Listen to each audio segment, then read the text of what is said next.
নীরব রাত, চারিদিকে অন্ধকার, শুধু বাগানের লাইটের আবছা আলো এসে পড়ছে বারান্দায়। নিস্তব্ধ এই রাতে ডিভানে জিসানের সাথে লেপ্টে শুয়ে আছে দিশা। এক চাদরের নিচে দুটো মানবের হৃৎপিণ্ডের স্পন্দনগুলো ছাড়া হয়তো আর কিছুই শোনা যাচ্ছে না। নিজে আরও একটু কাছে টেনে এনে কপালে চুমু দিয়ে দিল জিসান। আজ তিশার অন্য একটা রূপ দেখতে পেয়েছে জিসান। তিশা আজ ওর মনের অনেক অনুভূতিগুলো শেয়ার করেছে জিসানের সাথে।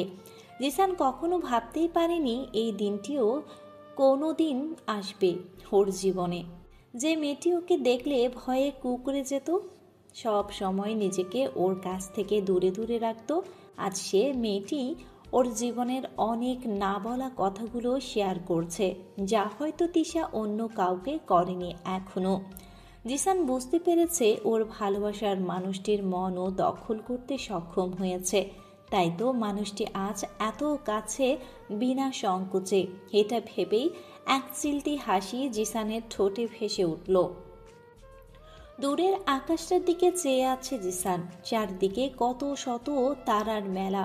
এতগুলো তারার মধ্যে কয়টি তারাকেই বা আমরা চিনি বা জানি? আমাদের মানুষের জীবনটাও তারার মতোই।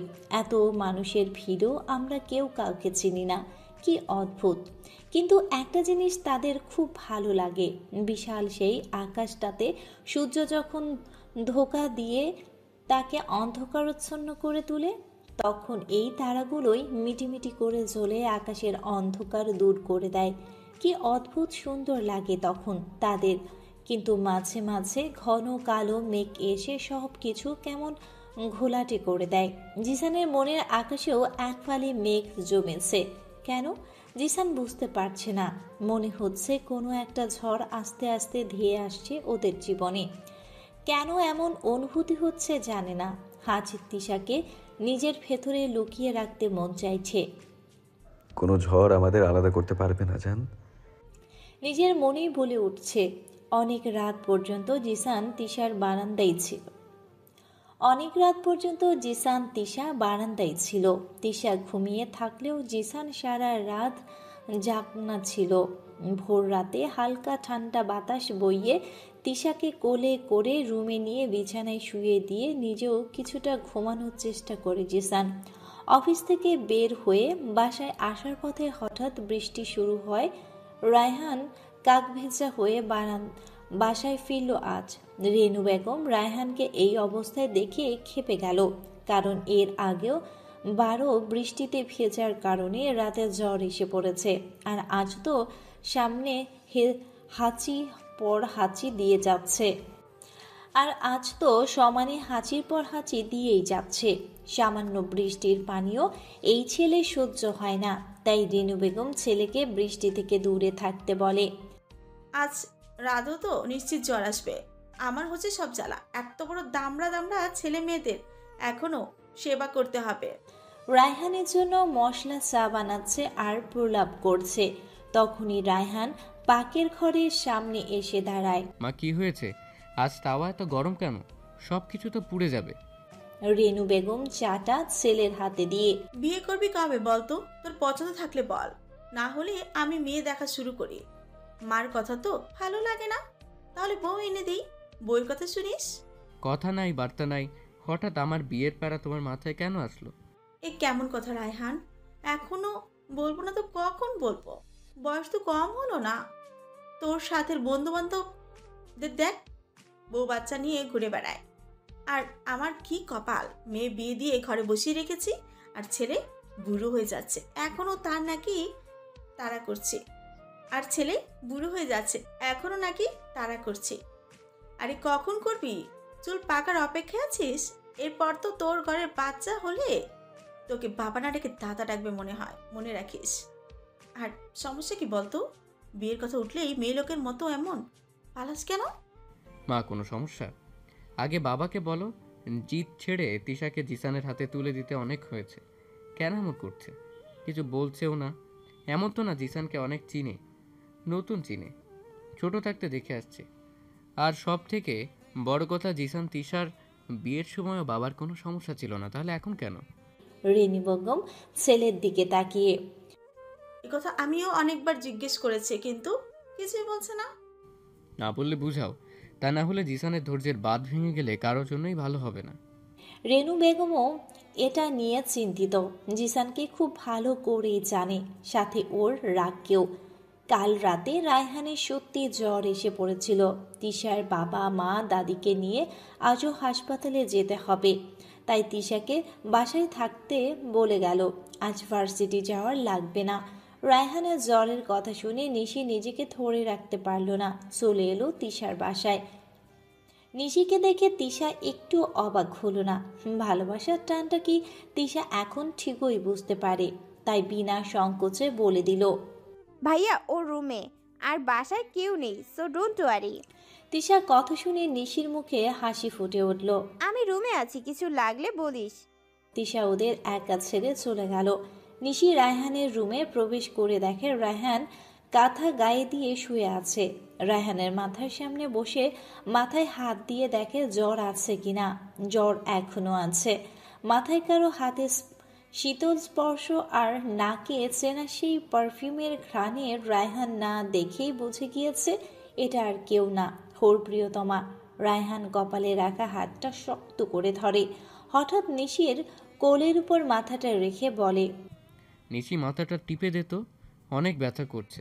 নিশি কিছুটা অবাক হলো, কারণ ও তো কোনো কথা বলেনি। তাহলে জানলো কি করে রায়হান? আপনি জানলেন কি করে? রায়হান নিশির হাতটি নাকের কাছে এনে, তোর শরীরে এই ঘ্রাণটাতে অনেক আগেই মাতাল হয়েছি আমি, আরও মাতাল করতে এসেছি সেখানে। নিশি কিছুটা শকড হয়ে বসে আছে। কী সব বলে লোকটি? নিশি হাতটা মাথায় রেখে। নে টেপ এখন। নিশি মাথা টিপছে আর রায়হানের বলা কথাগুলো ভাবছে। হঠাৎ রায়হান ওর দিকে ঘুরে কোমরটা দুহাত দিয়ে জড়িয়ে ধরল। রায়হানের এমন কাণ্ডে নিশি স্ট্যাচু হয়ে গেল, নড়তেও সাহস পাচ্ছে না। রায়হানের গরম নিঃশ্বাস নিশির পেটে পড়ছে। নিশি কেঁপে ওঠে। মেরুদণ্ডের শিরাধারায় যেন একটা শীতল বাতাস বয়ে যাচ্ছে। রায়হান নিশিকে আরও একটু শক্ত করে ধরে পেটে একটা কিস করলো। নিশি মুখ দিয়ে কোনো কথা বের হচ্ছে না, তবে বুঝতে পারছে না এসব কি সত্য। একটার পর একটা ঝটকা হজম করতে কষ্ট হচ্ছে নিশির আজ। নিশি বলতো, তোর এতটুকু একটা পেটে আমাদের বাবু কিভাবে থাকবে? বাবুর কষ্ট হবে না? আমার না তোর মতো একটা মেয়ে বাবু লাগবে, একদম তোর মতো। তোর মতো চোখ নাক কান সব দিবি বল। নিশি কি বলবে বুঝতে পারছে না, তবে এতটুকু বুঝতে পারছে রায়হান জোরের ঘোরে এসব বলছে। বল না দিবি। বাচ্চাদের মতো জিদ করে। আমার বেবির মা শুধু তুই হবি, আমি বানাবো। রায়হানের কথা শুনে নিশির হাসিও পাচ্ছে, সাথে লজ্জাও। নিশি জানে এই লোকটা জ্বরের ঘোরেই এসব বলতে পারবে। জ্বর ভালো হলে আবার পুরনো বোরিং রূপে ফিরে আসবে। তাতে কি সত্য তো বদলাবে না? এই বোরিং মানুষটির প্রেমেই তো আমি পরিবার পাই। নিশি তাই চুপ থেকে রায়হানের কথাগুলো শুনে হাতের কাছে রাখা পাতলা কম্বলটা দিয়েও ঢেকে দিয়ে রায়হানের গরম কপালে নিজের ঠোঁটের উষ্ণ পরশ দিয়ে দেয়। এই সময়টা দুজনেই পাবে কিনা দ্বিতীয়বার কেউ জানে না, তবে এই সময়টাকে ধরে রাখা গেলে হয়তো দুজনেই ধরে রাখতো আজ। আজকাল তিশার বাবার নিবিড়ের প্রতি বিশ্বাস একটু বেশি বেড়ে গেছে। নিবিড় যখন তখন এই বাসায় আসা যাওয়ার মাত্রা বেড়ে গিয়েছে। শামসুর রহমানের পাতানো বোনের ছেলে বলে কেউ কিছু বলে না, তবে রায়হানের ব্যাপারটা একদম পছন্দ না। নিবিড়ের মা শেফালি নিজেও কোনো ভাই ছিল না বলে বান্ধবীর ভাই শামসুর রহমানকে ভাই বানিয়েছিল। আর এভাবেই শেফালি আর শামসুর রহমান ভাই বোনের সম্পর্ক গড়ে উঠেছিল। ভাগ্যক্রমে শেফালিও তার পরিবার নিয়ে একই এলাকায় থাকতে আসে। বেশ কয়েক বছর একই সাথে ছিল তারা। তখন তিশা একদম ছোট বাচ্চা ছিল, তাই তিশার এ ব্যাপারে কোনো জানা নেই। আজ তিশাও খুব বিরক্ত নিবিড়ের উপর। তিশার মনে হচ্ছে নিবিড় একটু বেশি ইন্টারফেয়ার করছে তিশার লাইফে। মাঝে মাঝে তিশার কলেজেও ভূত দেখার মতো চলে আসে। তিশা তো ভয়ে আছে জিসানের। হিটলার জানতে পারলে আমাকে তুলে একটা আছাড় মারবে, আল্লাহ বাঁচাও আমাকে। জিসান কিছুদিন বেশ ব্যস্ত ছিল। এক তো প্রোডাক্ট ডেলিভারির জন্য, আরেক হলো লাবণীকে ওর জায়গায় দেখানোর জন্য। জিসান তার নতুন পার্টনারশিপ নিয়েও ব্যস্ত। এ সময় লাবণীর কেবিনে নক না করেই প্রবেশ করে রেগে। জিসান, কি শুনছি? আমার কেবিন তুমি অন্য কাউকে কিভাবে দিতে পারো? জিসান লাবণীর দিকে না তাকিয়ে, মিস লাবণী, আপনাকে আগেও বলেছি কেবিনে প্রবেশ করার আগে নক করে আসবেন। ম্যানার্স হয়তো ভুলে গিয়েছেন। যাই হোক, সোম, মিস লাবণীকে পেপারগুলো দিয়ে দাও। কিসের পেপার জিসান? মিস লাবণী, আপনি ভুলে গিয়েছেন মনে হয়। আপনার সাথে আমার জাস্ট এই ডিলটার জন্যই কন্ট্রাক্ট সাইন হয়েছিল। আমার ডিলটা কমপ্লিট, তাই আপনার আর আমার রাস্তাও এখন আলাদা। পেপারগুলো চেক করে নিন ভালো করে। আরও একটা কথা, আপনার প্যারিসের কোম্পানিতে যে টাকা আমি লাগিয়েছি তা আমার ফেরত চাই, লাভ সহ। আশা করি আগামী 1 মাসের মধ্যে আপনি তা ফেরতের ব্যবস্থা করবেন। Are you mad Jisan? তুমি ভালো করে জানো এখন কোম্পানি থেকে টাকা বের করা মানে কোম্পানি পুরো লসে চলে যাবে। আই ডোন্ট কেয়ার লাবণী, এটা তোমার সমস্যা, আমার না। আগে আমি ধার দিয়েছি তোমার দরকারের সময়, এখন আমারটা আমি ফেরত চাই। কিন্তু জিসান, নো মোর ওয়ার্ডস লাবণী, আমি আর কিছু শুনতে চাই না। টাইম মতো না দিতে পারলে আমার উকিল আপনার সাথে কথা বলবে। আপনি এখন আসতে পারেন। লাবণী জানে জিসান এমন কেন করছে, তাই বলেও লাভ নেই। তাই রাগে দুঃখে চলে গেল সেখান থেকে। সাপ্তাহিক ছুটি আজ। সকাল থেকে তিশাদের বাসায় কিছু একটার আয়োজন চলছে। হয়তো মেহমান আসবে, কিন্তু কে আসবে তা জানার বিন্দু মাত্র আগ্রহ নেই তিশার। তাই কাউকে কিছু জিজ্ঞেস করেনি। নাস্তা করে সোজা নিজের রুমে চলে গেল। বিছানায় বসে কিছু একটা ভাবছে তিশা। হঠাৎ মোবাইলের শব্দে ধ্যান ভাঙে। ফোনের স্ক্রিনে নাম্বারটি দেখে মুখে হাসি ফুটে ওঠে। তিশা ফোনটি হাতে নিয়ে বারান্দায় চলে আসে। কিছুক্ষণ পর তিশার মা রুমে এসে, তিশা, তোর শেফা ফুপু আর নিবিড় এসেছে, তোকেও ডাকছে ড্রয়িং রুমে। তিশা ফোনটা কানে থেকে একটু সরিয়ে, মা, হঠাৎ ওনারা কেন এসেছে? কে জানে কি কারণ, কিন্তু আমার তো তাদের মতলব ভালো মনে হচ্ছে না। তুই একটু দূরে দূরে থাকিস এদের থেকে। আমার আর কোনো ভেজাল ভালো লাগছে না। রেনু বেগম চলে গেলে তিশা ফোনটা কানে নিয়ে কিছু বলবে তার আগেই জিসানের প্রশ্ন। নিবিড়কে? তিশা জানে এখন কিছু লুকানো মানে নিজের পায়ে কুড়াল মারা, তাই সব বলে দিল। জিসান খুব মনোযোগ সহকারে সব শুনল। ওকে, যা ভালো মতো রেডি হয়ে তারপর দেখা করিস। তোর ফুপি এসেছে এতদিন পর। তিশা তো শকড কথা শুনে। কি বলে জিসান? কি হলো জান? ফোন রাখ, সবাই অপেক্ষা করছে তোর জন্য। ড্রয়িং রুমে সোফায় শেফালির সাথে বসে আছে তিশা। জিসান যেভাবে বলেছে ঠিক সেভাবেই রেডি হয়েছে। তিশার এমন রূপ দেখে রায়হান ও রেনু বেগম ভীষণ অবাক। রেনু বেগমের ধারণা মেয়ে তার পাগল হয়ে গিয়েছে। কথার এক পর্যায়ে শেফালি বলেই দিল সে তিশাকে নিবিড়ের বউ বানাতে চায়। তিশা এটা শুনে মনে হয় আকাশ থেকে পড়ল। কি বলে? আমি তো অলরেডি একজনের বউ, আবার বউ হব কেন? আর আমার বর জানলে কিয়ামত এসে পড়বে। তিশা একবার ওর পিতার দিকে আর একবার রায়হানের দিকে তাকাচ্ছে। রায়হানের নিজেরও মেজাজ গরম হয়ে যাচ্ছে। তিশার দাদিও শেফালির সাথে একমত হলো। এমনকি নিবিড়কে নাচ জামাই বলে ডাকতেও লাগলো। তিশার ভেতরে ভেতরে ভীষণ রাগ হচ্ছে নিজের বাবার নীরবতা দেখে। শামসুর রহমান হা না এখনো কিছু বলেনি। রায়হান কিছু বলবে ঠিক এমন সময় কলিং বেল বেজে ওঠে। দরজা খুলে রায়হান বড়সড় একটা শক পেল। জিসান, তুই এই সময়? আমি।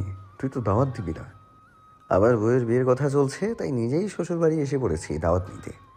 রায়হান কি বলবে তা শোনার তোয়াক্কা না করেই জিসান ভেতরে ঢুকে গেল। জিসানকে দেখে তিশা লাফ দিয়ে দাঁড়িয়ে গেল ভয়ে। এখনই মনে হয় ওর ছোট হার্ট স্ট্রোক করবে। জিসানকে দেখে শামসুর রহমানও কিছুটা অবাক হলো, কিন্তু কিছু বলল না, কারণ তিনি জিসানের সামনে কিছু বলতে পারে না। তাই তো জিসানও যথেষ্ট সম্মান করে শামসুর রহমানকে।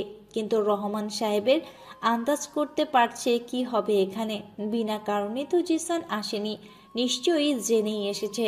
জিসান সবাইকে সালাম করে সোফায় বসে পড়ল। চোখ দিয়ে তিশাকে ইশারা করলো। তুই দাঁড়িয়ে আছিস কেন?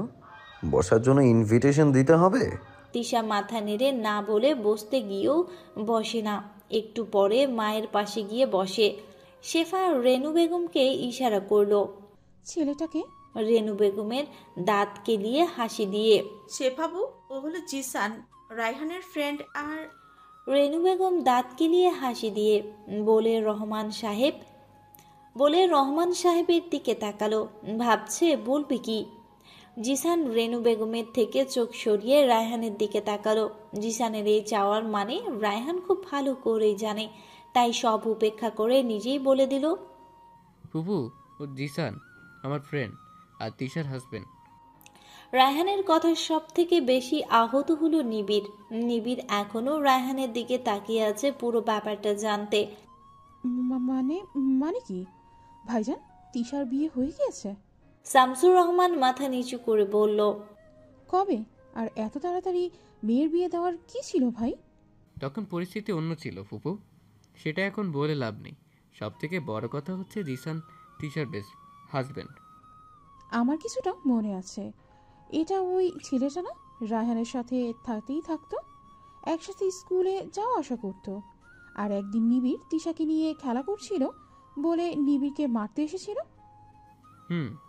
ফুপু, তুমি ঠিকই ভাবছো। কিন্তু রায়হান একটু রং বলছে ফুপু। নিবিড়কে সেদিন তিশার সাথে খেলার জন্য না, ওকে ধমক দেওয়ার জন্য মারতে চেয়েছিলাম। কি হলো নিবিড়, কিছু বলছো না কেন? নাকি মনে নেই? জিসান একটু বাঁকা হেসে। নিবিড় কিছু বলল না, উঠে চলে গেল সেখান থেকে। শামসুর রহমানও শেফাকে খুলে বলল সব শুনে শেফা বেগম বলে উঠল, এ তো বাল্য বিবাহ, এই বিয়ের কোনো মূল্য নেই আইনের নজরে। আর এছাড়া তিশা তখন ছোট ছিল, ভালো মন্দ কিছুই বুঝতো না। তোমরা জোর করে বিয়ে দিয়ে মেয়েটার জীবন নষ্ট করে দিয়েছো ভাই।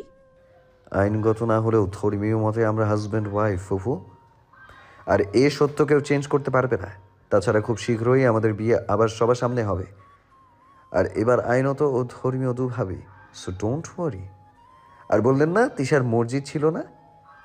জিসান বসা থেকে উঠে তিশার দিকে হাতটা বাড়ালে তিশাও বিনা সংকোচে হাতটা ধরে ফেলে। আপনার উত্তর হয়তো পেয়ে গিয়েছেন ফুফু। জিসান তিশাকে নিয়ে ওখান থেকে চলে যায়, আর শেফালি তাদের যাওয়ার দিকে তাকিয়ে থাকে। আহমেদ ভিলা। আজ আবার অনেক দিন পর থমথমে পরিবেশ বিরাজ করছে। জিসানের ঠিক সামনে ওর বাবা মা বসে আছে, অপর পাশে সোফায় তাওহিদ তানজিলা বসে আছে, আর ওদের ঠিক পেছনে নিশি দাঁড়িয়ে আছে। তৌফিক সাহেব ও রাবেয়া বেগম দুজনের মুখে বিষণ্ণতা ও চিন্তা বিরাজ করছে, কিন্তু কারো মুখে কোনো কথা নেই। নীরবতা ভেঙে জিসানই জিজ্ঞেস করল, কি সত্য বাবা? বাবা please tell me, I don't tolerate it. কি এমন সত্য যা আমি জানি না? Please tell me. আর আজ আমি কোনো এক্সকিউজ শুনতে চাই না। রাবেয়া বেগম তৌফিক সাহেবের হাতটা ধরে করুণ চোখে তাকালো। এই চোখের অসহায় মায়ের আকুলতা তৌফিক সাহেব খুব ভালো করেই বুঝতে পারছে। জিসান ও তৌফিক সাহেব সেই রুমটার মধ্যে দাঁড়িয়ে আছে, যেটা এত বছর বন্ধ রাখা হয়েছিল, আর তৌফিক সাহেবের বাদে সবাই প্রবেশ নিষেধ ছিল। বছরে একদিন তিনি নিয়ম মাফিক এই রুমটি খুলতেন, তা হলো দেয়ালে টাঙানো ছবিটি মানুষটির মৃত্যুবার্ষিকীতে। জিসান মুগ্ধ হয়ে ছবিটির দিকে তাকিয়ে আছে। একজন মহিলার ছবি, কিন্তু মুখে প্রচণ্ড তেজ আর লাবণ্যময় বিরাজ করছে। কেন জানি জিসানের খুব পরিচিত মনে হলো। তৎক্ষণাৎ জিসান তৌফিক সাহেবকে প্রশ্ন করল, মহিলাটিকে? ছেলের মুখের দিকে তাকিয়ে ভাঙা গলায়, উনি তোমার মা জিসান। জিসান তৌফিক সাহেবের কথা বুঝে উঠতে পারল না। মা মানে? ছেলের কাঁধে হাত রেখে আবারও অস্পষ্ট বলে দিল, ইনি তোমার আসল মা। কি সব বলছো বাবা? Are you mad? আমার মা নিচে বসে আছে, এটা সত্য হতে পারে না। এটাই সত্যি জিসান, দেওয়ালে টাঙ্গানো এই ছবিটি তোমার আসল মা আয়েশা আহমেদ, আমার প্রথম ওয়াহিব, আমার প্রথম ভালোবাসা। তুমি আমার আয়েশার সন্তান জিসান, এটাই সত্যি। জিসান সত্যটা হজম করতে পারল না। হঠাৎ নিচে বসে পড়ল। তৌফিক সাহেবও ছেলের সাথে নিচে বসে বলা শুরু করলো। তোমার দাদার বন্ধুর মেয়ে ছিল আয়েশা, খুব স্নেহ করতো আয়েশাকে। আমি পড়ালেখা শেষ করে দেশে ফিরে আসলে আয়েশার সাথে আমার বিবাহ হয়। চৌধুরী ভাইয়ের মেয়ে ছিল তোমার মা। রূপে গুণে আল্লাহ কোনো দিক থেকে কম দেননি, কিন্তু বলে না কোনো মানুষই পারফেক্ট না দুনিয়াতে। তোমার মার বেলাও এমন হলো। ভালোই ছিলাম তোমার মাকে নিয়ে, কিন্তু বিয়ের 5 বছর পরও অনেক চিকিৎসা করার পরও যখন আমাদের কোনো সন্তান হচ্ছিল না, তখন তোমার মা দিন দিন ডিপ্রেশনে ভুগতে লাগলো। বংশের একমাত্র ছেলে ছিলাম বলে। আমার পরে আমাদের বংশের কি হবে এ নিয়ে তোমার দাদাও টেনশনে দিন কাটাতো। একদিন তোমার দাদা আমাকে দ্বিতীয় বিয়ের জন্য চাপ দিতে লাগলো। আমি রাজি হচ্ছি না দেখে তোমার মায়ের কাছে নিজের বংশ বাঁচাবার ভার দিয়ে আমাকে বিয়ের জন্য বলতে লাগলো। তোমার মাও একজন সম্ভ্রান্ত পরিবারের কন্যা ছিলেন।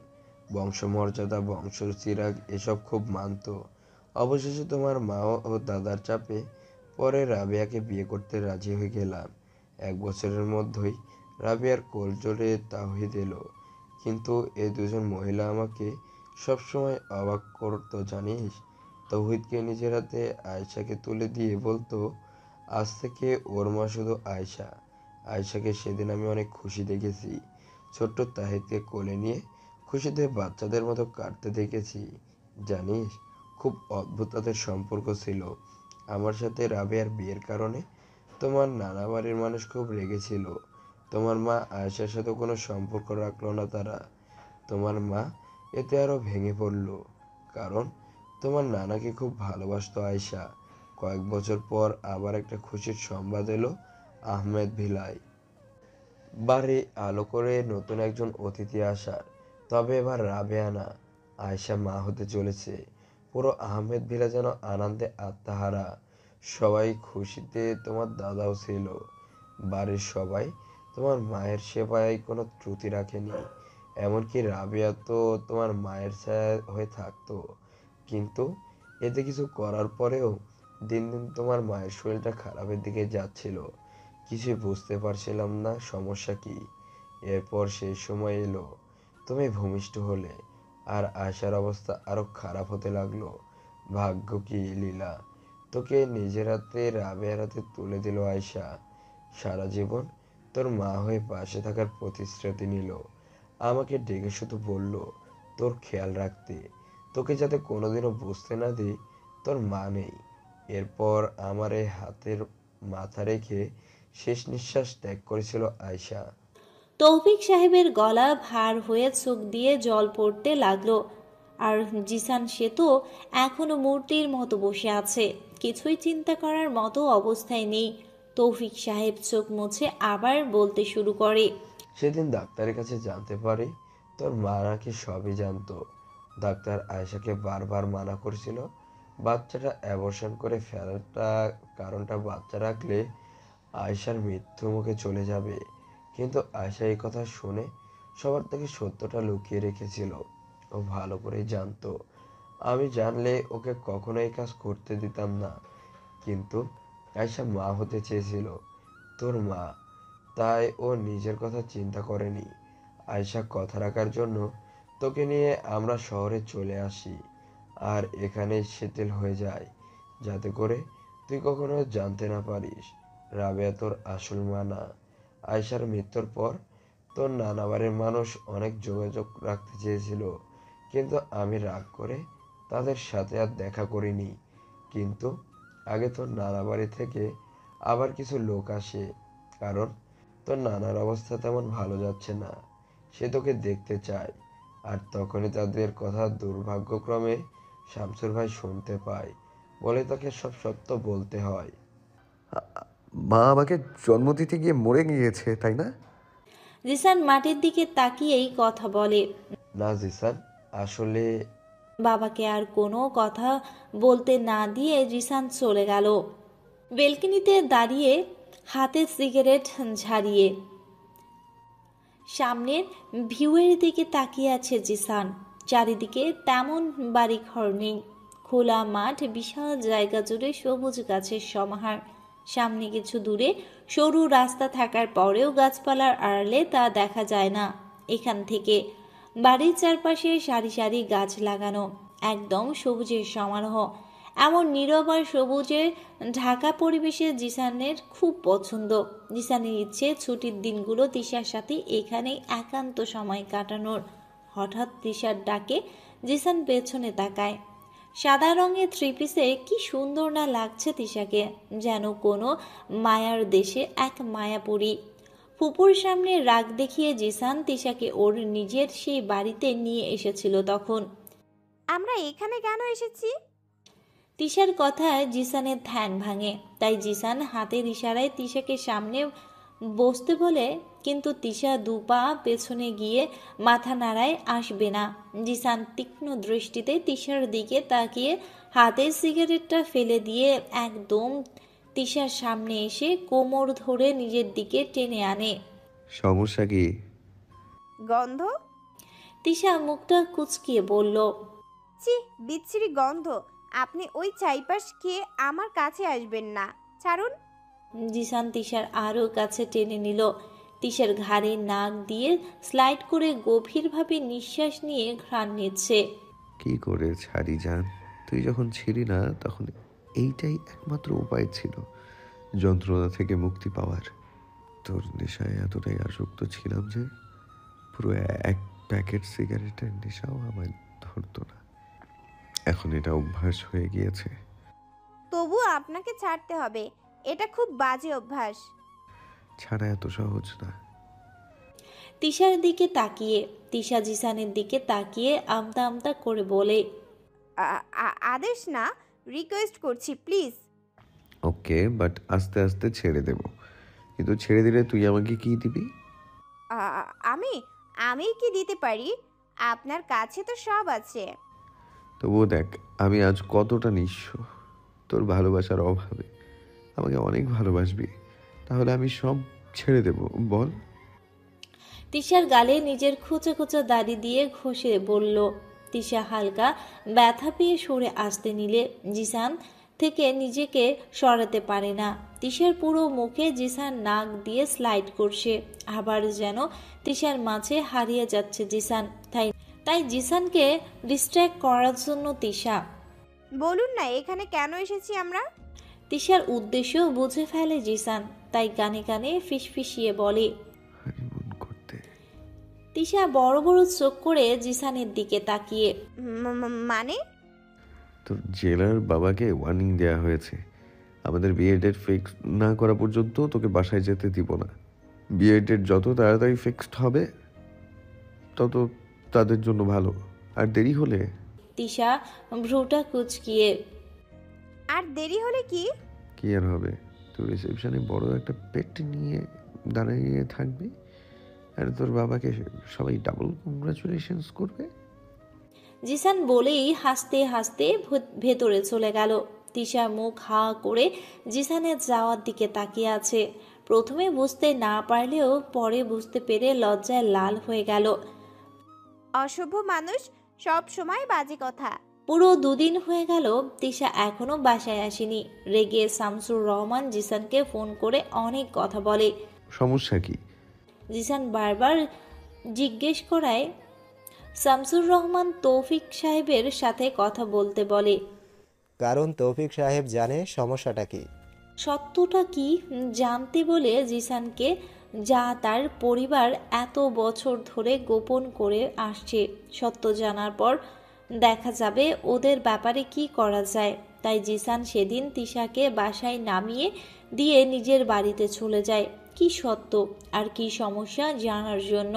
রায়হানের মেজাজ প্রচণ্ড গরম। জীবনে প্রথম নিজের বাবার সাথে আজ খুব রুডলি ব্যবহার করেছে ও। সব কিছু শোনার পর রায়হান বিশ্বাসই হচ্ছে না।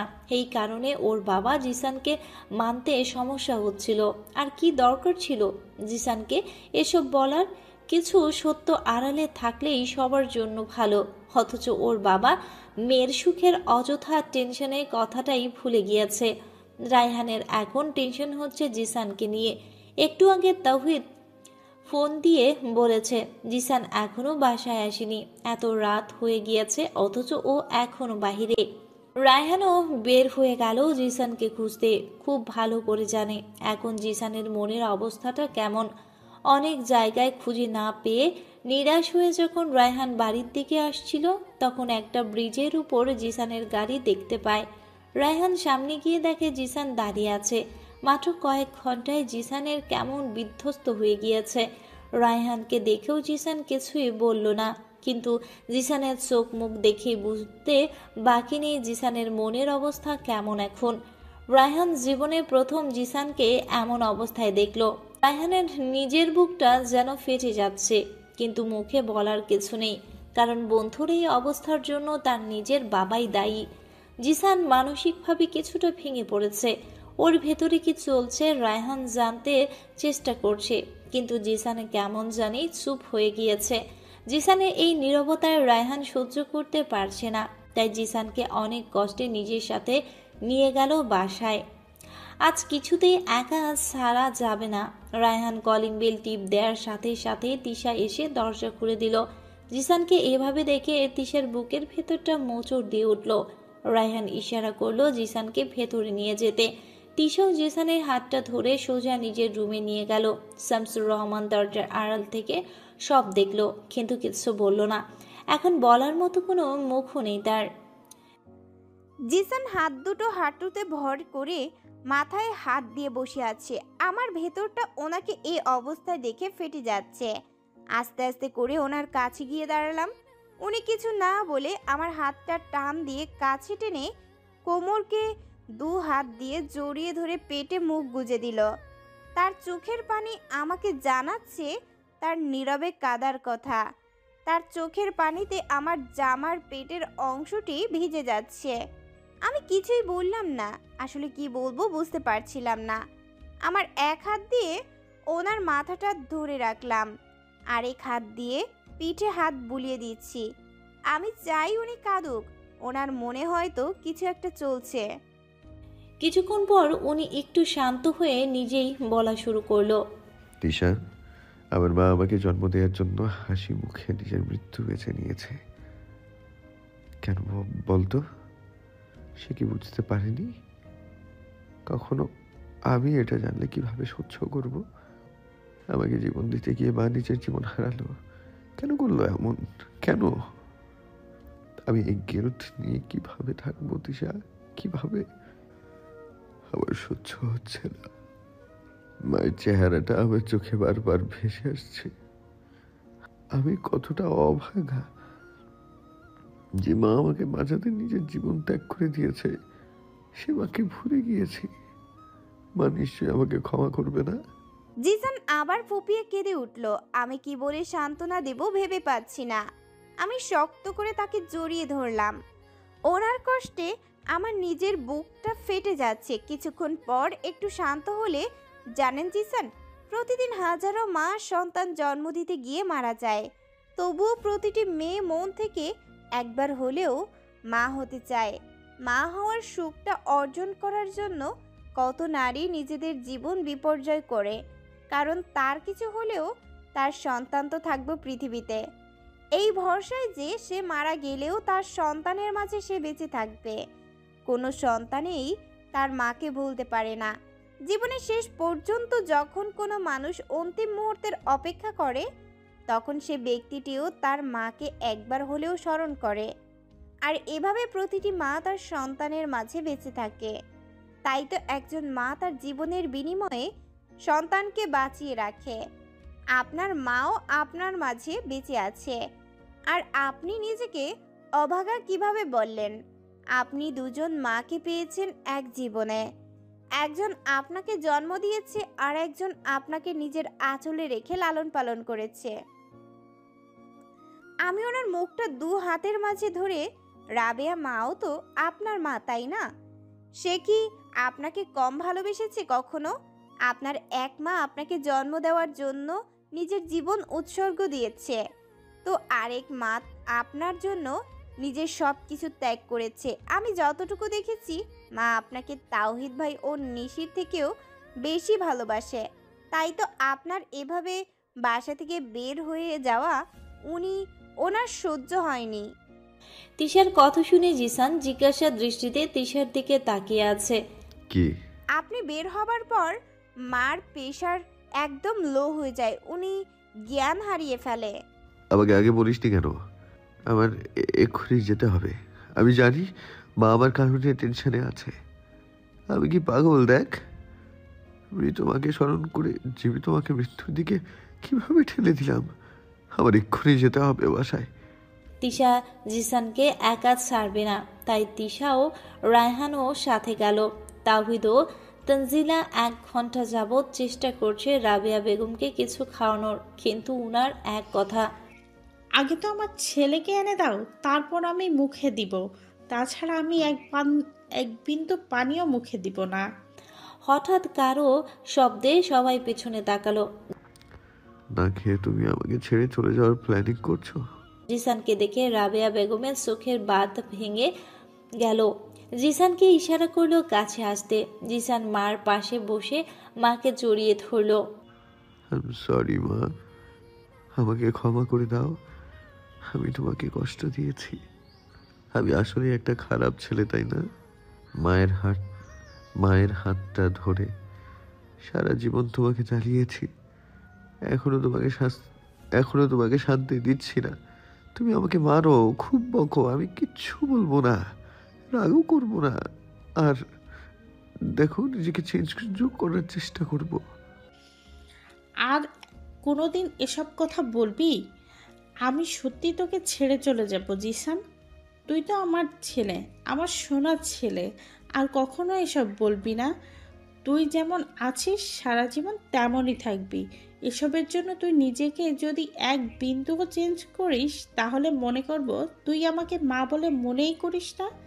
আমার জিসান যেমন আছে তেমনই থাকবে। আমার থেকে নিজেকে আলাদা করার কথা চিন্তা করিস না। আমার লাশ দেখবি কিন্তু। মা, এসব বলো না। তুমি আমার মা, আর আমার মাই থাকবে। নিশি যেমন আগে নালিশ করতো তুমি নাকি আমাকে বেশি ভালোবাসো, সারা জীবন আমাকেই বেশি ভালোবাসবে। আমি আগে ওদেরকে তোমার ভালোবাসার ভাগ দেইনি, এখনো দেব না, বলে দিও। রাবেয়া বেগমও আবেগে ছেলের কপালে আদর করে দিল। আয়শাবু অনেক ভাগ্যবান যে উনি তোর মতন একটা হীরার টুকরো জন্ম দিয়েছে। আর আমি তোর মতন হীরার টুকরো ছেলেরূপে পেয়ে নিজেকে আরো বেশি ভাগ্যবান মনে করি। পরিস্থিতিটা কিছুটা হালকা করতে নিশি বলে উঠল, দেখলে তাহিদ ভাইয়া, মায়ের চোখে জিসান ভাই হীরা, আর আমরা হলাম তামা পিতল। তাওহিদ হেসে বলল, কেন তোর হিংসা হয়? বইয়েই গেছে হিংসা করতে। থাকো তোমরা তোমাদের মাকে নিয়ে, আমার কাছে আমার বাবাই আছে, আর তাকে তোমাদের কাউকেই দেব না। জিসান হাসতে হাসতে বলে, যা দিয়ে দিলাম পুরো তৌফিক আহমেদকে তোকে, কিন্তু আমার মায়ের সামনে তোর ওই হিরো ভেজা বিড়াল হয়ে যায়, তখন কি করবি? রুমে সবাই হঠাৎ অট্টহাসিতে ফেটে ওঠে। হঠাৎ তিশা ও রায়হান রুমের বাহিরে দরজার আড়ালে দাঁড়িয়ে সব দেখছিল। আসলে তাদের সামনে যাওয়ার সাহস পাচ্ছিল না। ওর বাবার একটা বোকামির কারণে এই পরিবারটি ধ্বংস হতে হতে বেঁচে গেল। রায়হান ভয় পাচ্ছে বাবার করা বোকামির মাসুল ওর বোনকে না আবার দিতে হয়। এখন সবাই যদি বিষয়টা ইজিলি না নেয়, তখন ঠিক ওই সময় তৌফিক সাহেব ওদের সামনে এসে দাঁড়ালো। রায়হান, তিশা, তোমরা এখানে কখন এলে? অ্যাকচুয়ালি আঙ্কেল, আমরা জিসানকে সাথে করে নিয়ে এসেছি। তাই নাকি? ও এসেছে তাহলে? ধন্যবাদ সান। আমি জানতাম তুমি একমাত্র তুমি ওকে বাসায় আনতে পারবে। রায়হানের কাঁধে হাত রেখে রায়হান কিছু বলতে চায়, তৌফিক সাহেব তা বুঝতে পারে। তুমি কিছু বলবে রায়হান? অ্যাকচুয়ালি আঙ্কেল, বাবার তরফ থেকে আমি সরি বলছি। আসলে আমি বুঝতেই পারছি না বাবা এমন একটা বোকামি কিভাবে করলো। সামান্য বিষয়টা নিয়ে এত মাতামাতি করার। প্লিজ আঙ্কেল, আপনি মনে কিছু করবেন না। আমি জানি বাবাও হয়তো কিছুটা অনুতপ্ত, উনিও খুব শীঘ্রই সরি বলবে। ইটস ওকে রায়হান, উনি একজন পিতা। তিশার কথা চিন্তা করা তার দায়িত্ব। তার ভেতরে একটা ভয় ঢুকে গিয়েছিল, যা থেকে সে নিজেকে সরাতে পারছিল না। সেদিন আমিও তাকে অনেক বোঝানোর চেষ্টা করেছি, কিন্তু সে ছোট্ট বাচ্চাটার মতো জিদ করে কিছুই বুঝতে চাইছিল না। তাই আমিও আল্লাহর হাতে ছেড়ে দিলাম। আর তোমাকে গিল্টি ফিল করার প্রয়োজন নেই। এটা একদিন না একদিন জিশানের জানারই ছিল। আমরা শুধু ভয় ছিলাম ব্যাপারটা জিশান কিভাবে নিবে, কিন্তু সব কিছু এত ইজিলি হবে ভাবতে পারিনি। আর চিন্তা করো না, তোমার বাবাও বুঝে যাবে। রায়হান ও তৌফিক সাহেবের সব কথা শুনেছিল জিসান ও রাবেয়া বেগম রুম থেকে এতক্ষণ। তাই রাবেয়ার রুম থেকে বের হয়ে রায়হানকে উদ্দেশ্য করে বলে, রায়হান, তুমি টেনশন নিও না। উনি একজন বাবা, আর সব বাবা মাই চায় তার সন্তান সুখে থাকুক। আসলে ওনার মনে একটা ভয় ঢুকে গিয়েছে। তুমি হয়তো জানো না, শামসু ভাইয়ের কোনো এক বন্ধু জানি মারা যাওয়ার পর তার প্রথম স্ত্রীর সন্তান আর তার ছেলের বউকে নাকি সৎ ভাই বোনেরা মিলে বাড়ি থেকে বের করে দিয়েছে। অথচ ওনার বন্ধু জীবিত থাকাকালীন নাকি সবাই মিলেমিশেই থাকতো। এসব দেখে তোমার বাবারও মনে একটা ভয় ঢুকে গেছে। আর এটাই স্বাভাবিক। তার জায়গায় আমরা হলেও এমন পরিবারের কাছে মেয়ে তুলে দিতে একটু হলেও ভয় পেতাম। তাই তোমরা ছোটরা এ বিষয়ে নিয়ে কোনো কথা ওনার সাথে বলবে না। আমরা বড়রাই দেখে নিব, ঠিক আছে? রায়হান খুব অবাক হলো তাদের এমন আচরণে। বিষয়টা কতটা ইজিলি করে দিল তারা।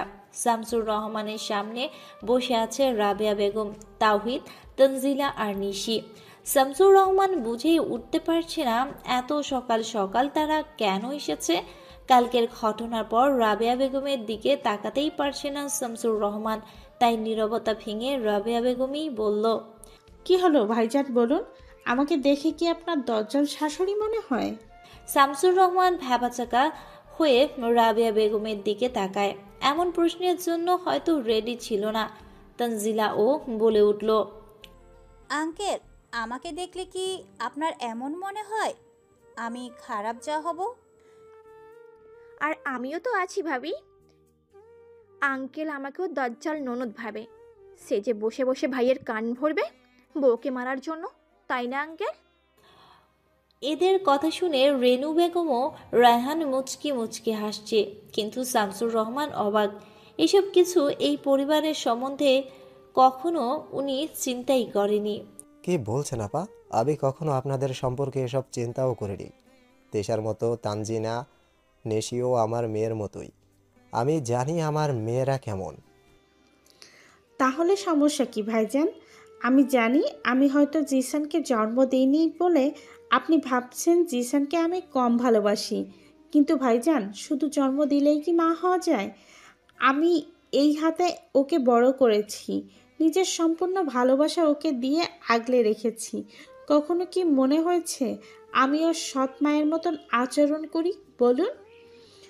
আমার নিজের সন্তানের থেকেও বেশি ভালোবাসি আমি ওকে। এটা আপনি অস্বীকার করতে পারবেন না।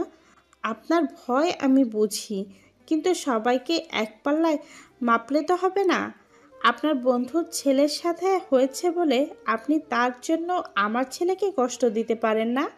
আমি এটা একদম সহ্য করব না। ভালো করে বলছি ভাইজান, আমার বৌমাকে আমার ছেলের হাতে তুলে দেন। তা না হলে ছেলেকে বলবো তুলে নিয়ে যেতে। আর একবার আপনার না, আমি নিজেই আমার ছেলে আর বউকে প্যারিসে পাঠিয়ে দেব একেবারের জন্য। আমার ছেলেটার জীবনে আপনি আর আমার স্বামী মিলে তেজপাতা বানিয়ে ফেলেছেন। এতদিন আমি যেমন আমার ছেলেকে ছেড়েছিলাম, এখন দেখে নিব মেয়ে ছাড়া থাকতে কিভাবে পারেন আপনি। শামসুর রহমান তো পুরোই শকড।